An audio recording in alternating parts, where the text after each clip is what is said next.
In the quiet town of Maplewood, the seasons rolled in like clockwork, painting the lives of the neighborhood kids with vibrant streaks of change.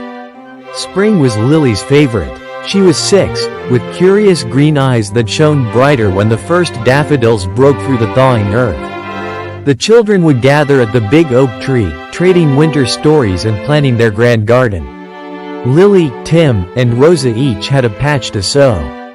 Tiny hands planted seeds with diligent care, dreaming of sunflowers towering over them by summer. Summer belonged to Tim. Baseball caps and scraped knees, his days were long as prints across sunlit fields and daring jumps into the cool river. Tim, at 9, was the ringleader of adventures, leading his gang through the forests and teaching Lily how to fish. The nights were alive with the sounds of cicadas and the crackling of bonfires, where marshmallows turned golden, and ghost stories made them shiver under the starry sky. Then came autumn, Rosa's reign. With her sketchbook in hand, she captured the fiery hues of Maplewood. At 10 years old, she saw the world in bursts of colors. The kids played in rustling heaps of fallen leaves, their laughter mingling with the crisp air. Pumpkins carved into whimsical faces adorned